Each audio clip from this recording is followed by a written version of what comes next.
दोस्तों,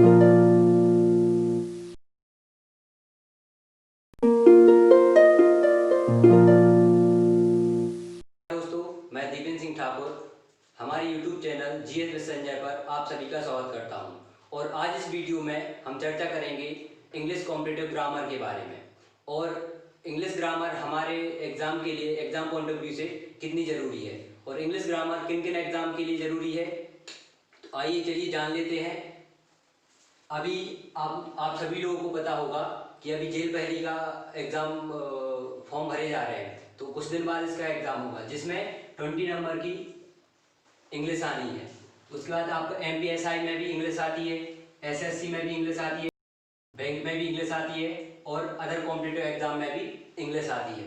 तो हम इन सब में कैसी इंग्लिश आती है उस सिलेबस के बारे में चर्चा करेंगे और मैं आप लोग को बिल्कुल बेसिक टू एडवांस, बेसिक से स्टार्ट करूंगा और एडवांस तक लेके जाऊंगा। जिनको बिल्कुल भी इंग्लिश नहीं आती है उनको टेंशन लेने की ज़रूरत नहीं है, मैं आपको सिखाऊंगा। बस हमारे YouTube channel GS with Sanjay के साथ जुड़े रहिए और अपने कंटिन्यूटी रखिए। आप लगातार वीडियो देखेंगे तो आपसे इंग्लिश बनेगी। आप मेहनत करेंगे तभी आपसे इंग्लिश बनेगी।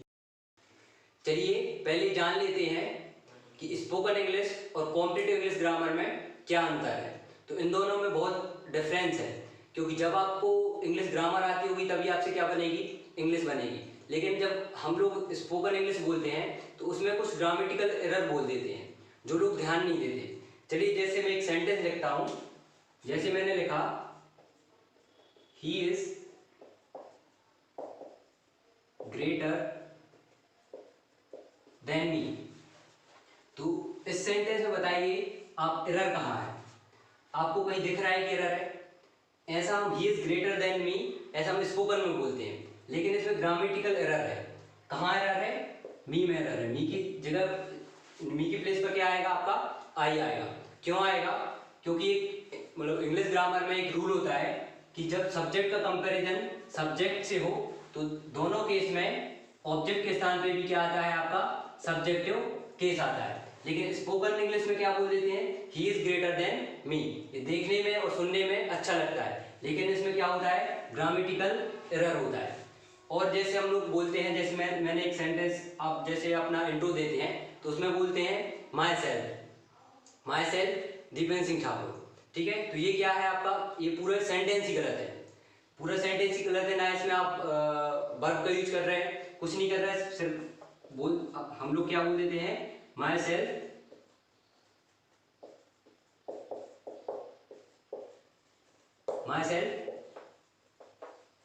दीपेन सिंह ठाकुर। ठीक है, तो ये पूरा सेंटेंस क्या है आपका? गलत है। पहली बात तो यहाँ पे आपने क्या नहीं लगाई?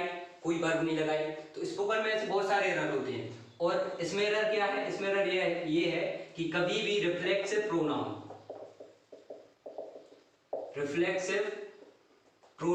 कभी क्या नहीं बन सकता आपका? सब्जेक्ट नहीं बन सकता। तो आप कहीं भी जैसे इंट्रो देने जाएं तो या तो ये बोले आई एम दीपेन सिंह ठाकुर या this is Dipen Singh Thakur. Myself से कोई भी सेंटेंस स्टार्ट नहीं हो सकता। मतलब आपका रिफ्लेक्सिव प्रोनाउन कभी क्या नहीं बन सकता? सब्जेक्ट नहीं बन सकता। ये आपको अभी समझ में नहीं आ रहा होगा, लेकिन जैसे जैसे धीरे धीरे हम बढ़ते जाएंगे तो आप सभी को ये समझ आ जाएगा। चलिए तो आगे बढ़ते हुए जानते हैं कि इंग्लिश ग्रामर का सिलेबस क्या है और किस एग्जाम में क्या क्या पूछते हैं।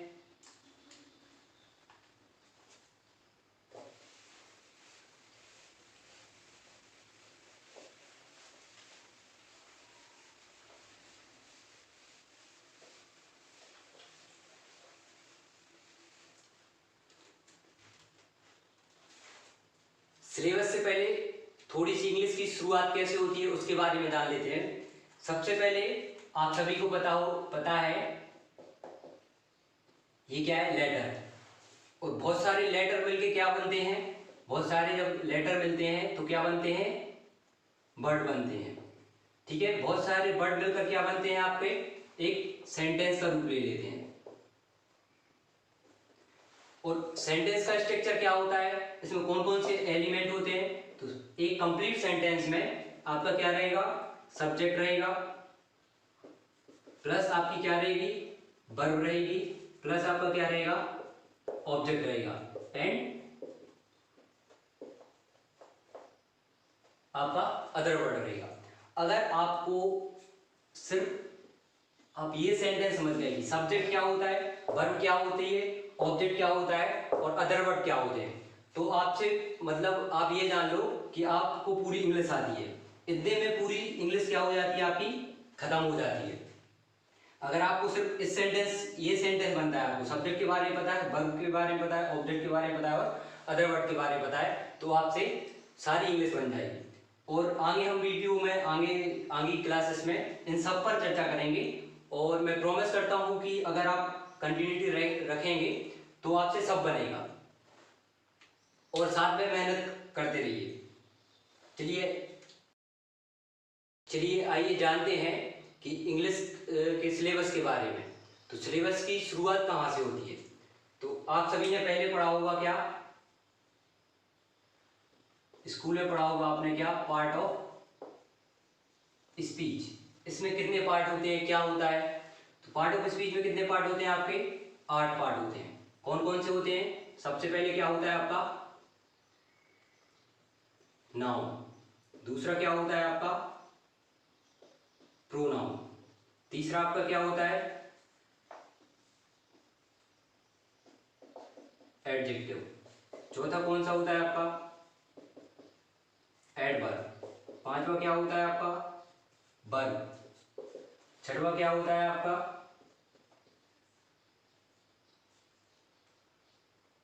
प्रीपोजिशन,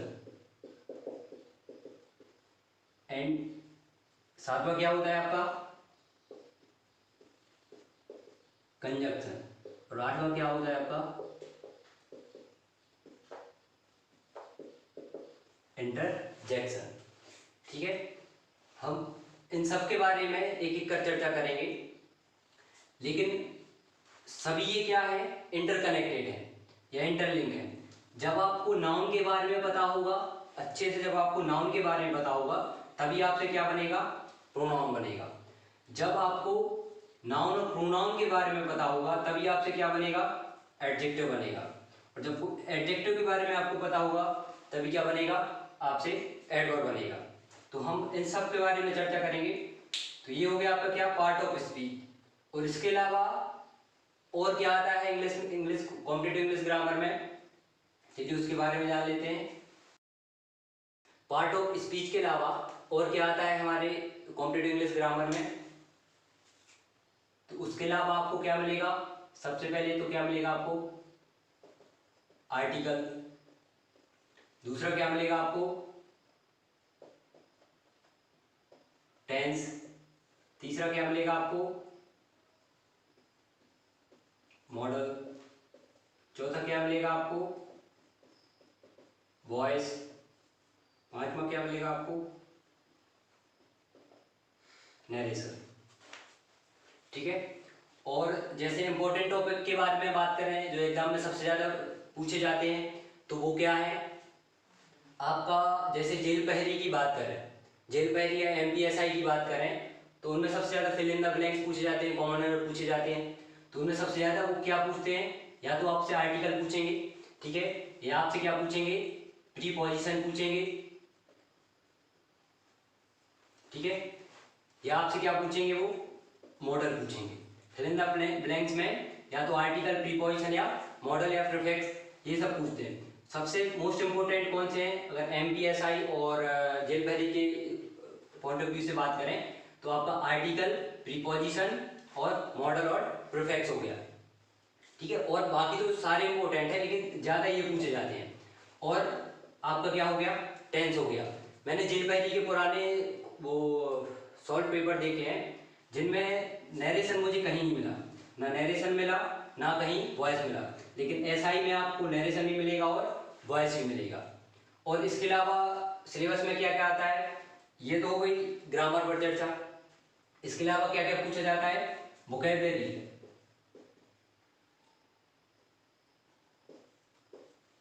वोकैब में क्या क्या पूछा जाता है आपसे, सबसे पहले तो पूछते क्या सिनोनिम्स, सिनोनिम्स क्या होता है समानार्थी, समानार्थी शब्द। दूसरा क्या पूछा जाता है आपसे एंटोनिम, नेम्स। एंटोनिम्स मीन्स क्या होता है? विलोम शब्द। तीसरा वोकैब में क्या आता है आपका? इडियम एंड फ्रेज, मुहावरे और कहावतें।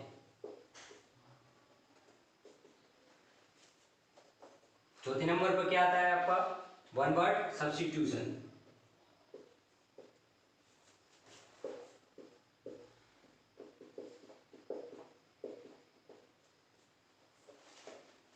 ठीक है, तो वोकैब में आपको ये सब चीजें करनी पड़ेगी, synonyms, antonyms, idiom and phrase and one word substitution. ये चीजें क्या है, इनको कैसे समझें, या पिछली वीडियो में धर्मेंद्र सर ने बताया था कि रटना पड़ेगा, तो ये जरूरी नहीं आपको रटना पड़ेगा। मैं वोकैब पर भी वीडियो बनाऊंगा और मैं याद करने की ट्रिक दूंगा, जिससे आप आसानी पूर्वक उसको क्या कर सकते हैं, याद कर सकते हैं। और क्या पूछते हैं वो एग्जाम में? आपसे पूछेंगे वो अनसीन पैसेज।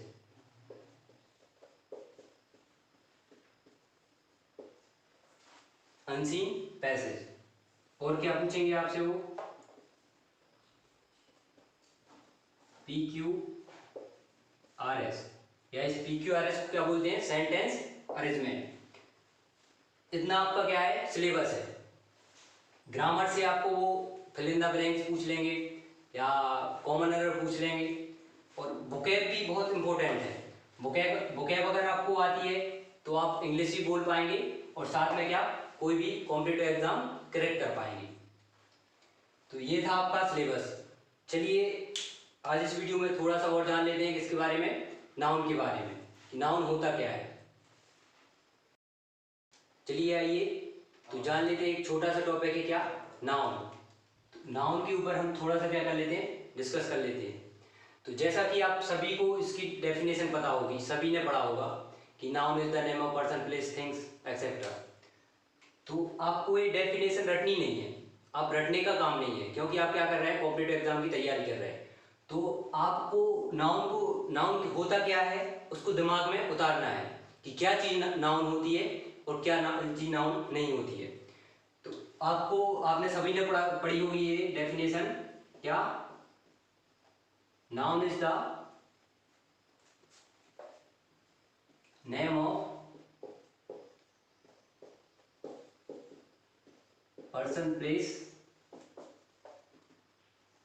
Things etcetera. ये सभी ने आप लोगों ने क्या ये डेफिनेशन पढ़ी होगी। और अब हमें कोई भी ऐसा या 12th का 11 12 का एग्जाम नहीं देना है कि इसको याद रट रहे हैं, रटने का काम नहीं है। तो मैं आपको एक डेफिनेशन बताता हूं, क्या, कि noun is a naming word और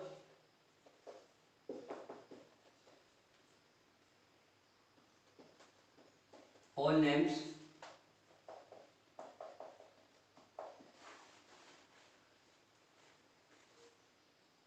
and all name are noun। मैंने क्या बोला, noun is a naming word and और ऑल नेम आर नाउन। कहने का मतलब क्या है कि जितने भी नाम हैं वो सभी क्या है, नाम वाले शब्द हैं, और जितने भी नाम हैं वो सब क्या है, नाउन है। अभी आपको ये शायद समझ में ना आया हो तो मैं समझाता हूं कि एवरीथिंग इज नाउन। सब कुछ क्या है, आपका नाउन है। आप जिस मोबाइल में ये वीडियो देख रहे हैं वो मोबाइल क्या है, आपका नाउन है। आप जिस पंखे की हवा ले रहे हैं वो पंखा क्या है, आपका नाउन है। मतलब जितनी भी चीजें आपको दिख रही हैं अपने आसपास, क्या क्या दिख रहा है, आपके सामने टीवी दिख रही है तो वो भी क्या है, आपका नाउन है। आपके टीवी में मोदी जी आ रहे हैं तो मोदी जी भी क्या है, नाउन है। राहुल गांधी, कोई जो भी चल रहा है सभी क्या है, आपका नाउन है। मतलब आप आंखें खोली और आपको जो कुछ दिखा वो सब क्या है, आपका नाउन है। आंखें बंद करने के आप आंखें बंद करो और आपको जो कुछ दिख रहा है वो सब क्या है, नाउन है। कहने का मतलब क्या है कि दुनिया में जितनी भी चीजें हैं उन सभी का कुछ ना कुछ क्या है, नाम दिया है। ठीक है, जैसे कोई भी देश है तो उसका भी नाम दिया है। ठीक है, जैसे ये मार्कर है तो ये मार्कर है तो ये भी क्या है, आपका नाउन है। मार्कर को जैसे तोड़ दें तो क्या बन जाएगा वो, प्लास्टिक। तो प्लास्टिक भी क्या है, चीज़ है, तो वो भी क्या बन जाएगी, आपकी नाउन बन जाएगी। तो मेरे कहने का मतलब ये है कि दुनिया में जितनी भी चीज़ हैं, जितनी भी चीज़ों का नाम दिया गया है वो सब क्या है, नाउन है। इसलिए यहाँ पे लिखा है noun is a naming word and और ऑल नेम आर नाउन। दोनों का मतलब एक ही है कि जो कुछ भी है वो सब क्या है, आपका नाउन है। आई होप ये आपको समझ में आया होगा। चलिए जान लेते हैं इसके एग्जाम्पल क्या है। जैसे कि मैंने क्या बोला, सब कुछ नाउन है। सब कुछ क्या है, नाउन है। ये आप ये बोर्ड देख रहे हैं, ये बोर्ड देख रहे हैं, ये भी क्या है, आपका नाउन है। ठीक है, मैं भी क्या हूँ, नाउन है। आप भी क्या है, नाउन है। मतलब सब कुछ जो आप देख सकते हैं वो सब क्या है, आपको आपका नाउन है। जैसे आपके सामने से कोई भी बस जा रही है, जो कुछ दिख रहा है आपको, सबको क्या दिया गया है, एक नाम दिया गया है, तो वो क्या होगा, आपका नाउन होगा। जैसे एग्जाम्पल में क्या है, जैसे boy, girl, train,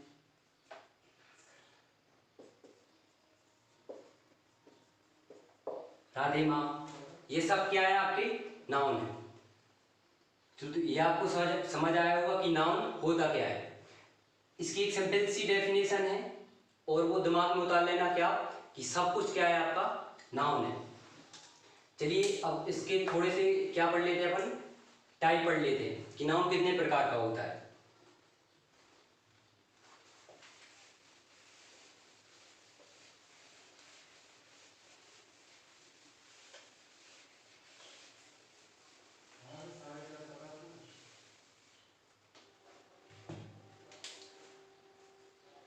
noun noun to type का होता है। इसके टू कंसेप्ट होते हैं, बोल सकते हैं इसके टू कंसेप्ट होते हैं। कौन कौन से, एक कौन कौन से हो सकते हैं, पहला कौन सा, ट्रेडिशनल कंसेप्ट, और दूसरा कौन सा, मॉडर्न कंसेप्ट। ट्रेडिशनल कंसेप्ट में क्या होता है आपका,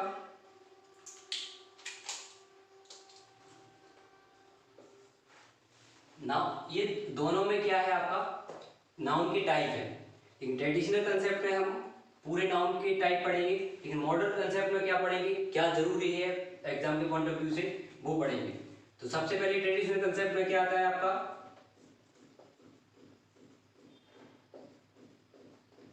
कॉमन नाउन। दूसरा क्या आता है, आपका प्रॉपर नाउन। तीसरा क्या आता है, आपका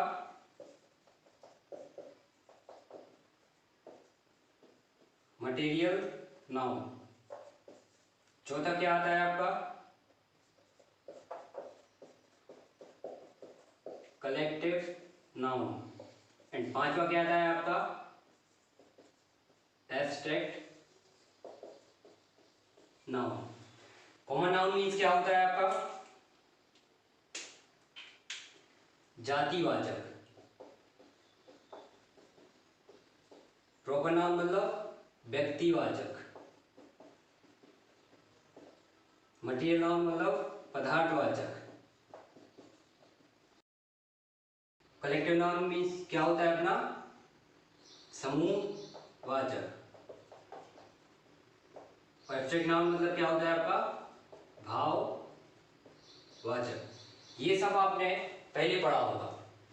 इन सब के बारे में हम विस्तारपूर्वक इन पे सब पे डिस्कस करेंगे। और दूसरा है आपका क्या, मॉडर्न कंसेप्ट। मॉडर्न कंसेप्ट में आपको क्या पढ़ना है, सिर्फ common noun and proper noun. Exam में पूछे जाते हैं वो सबसे ज़्यादा क्या पूछा जाएगा आपसे, कॉमन नाउन और प्रॉपर नाउन से। लेकिन इनकी भी आपको क्या जानकारी होनी जरूरी है, इसलिए इन सबके बारे में डिस्कस करेंगे। पिछली वीडियो में धर्मेंद्र सर ने बताया था कि हमारे एमपी में इंग्लिश को लेकर बहुत ही हुआ बना हुआ है, तो ऐसी बात नहीं है। आपको अगर जैसे बिल्कुल भी इंग्लिश नहीं आती है, मैं भी एक मतलब हिंदी मीडियम का छात्र हूँ और मुझे पहले ज़्यादा इंग्लिश आती नहीं थी, सिर्फ पढ़ते बनता था 12th तक, ना ग्रामर का कोई नॉलेज था, कुछ नहीं था। उसके बाद मैंने इंजीनियरिंग की तो उसमें भी कुछ ज़्यादा इफेक्ट नहीं पड़ा। उसके बाद मैं दिल्ली कोचिंग के लिए गया जब, तो वहाँ पे मैंने कॉम्पिटिटिव इंग्लिश ग्रामर की कोचिंग की, तो वहाँ पे मुझे बहुत सी चीज़ें सीखने को मिली। और मैं ये मतलब ये तो नहीं कह सकता कि मुझे 100% इंग्लिश आती है, 100% तो किसी को नहीं आती, लेकिन हाँ इतनी आती है कि आप लोग को मैं सिखा सकता हूँ। और बस आप लोग मेहनत करते रहिए, हमारे साथ जुड़े रहिए। तो मैं दावा तो नहीं कर सकता, लेकिन हाँ बोल सकता हूँ कि आपकी जेल पहरी में कुछ नहीं तो आपके 18 से 19 नंबर पक्के हैं, क्योंकि जेल पहरी और एमपीएसआई में ज़्यादा कुछ खास इंग्लिश आती नहीं है, बहुत सिंपल सा पूछते हैं। और जैसे बात करें एसएससी की, तो एसएससी में थोड़ा सा लेवल वो हाई कर देते हैं, उसमें थोड़े से टफ क्वेश्चन आते हैं, लेकिन मैं आपको बिल्कुल बेसिक से एडवांस तक की पढ़ाऊंगा, जिससे आप कोई भी एग्जाम क्रैक कर पाएंगे, चाहे वो एसएससी का हो, चाहे वो जेल पहरी का हो, एमपीएसआई का हो। जेल पहरी और एमपीएसआई का बहुत इजी उसमें क्वेश्चन आते हैं, तो टेंशन लेने की जरूरत नहीं है। और आपको हमारे साथ मेहनत करनी पड़ेगी। आप जैसे वीडियो देख रहे हैं तो उसकी प्रैक्टिस भी करनी पड़ेगी। आप लोग को मैं सब प्राइवेट प्रोवाइड कराऊंगा। हमारा टेलीग्राम पर चैनल है जीएस विद संजय, उस पर आप डाउट पूछ सकते हैं, उसी पे प्रैक्टिस सेट भेज दिए जाएंगे, आप वहाँ से प्रैक्टिस करना। और आपको साथ साथ मेहनत बहुत ज़रूरी है। और जैसा कि किसी ने कहा है, मेहनत करने वालों की कभी हार नहीं होती, और बिना कुछ किए यूं ही जय जयकार नहीं होती।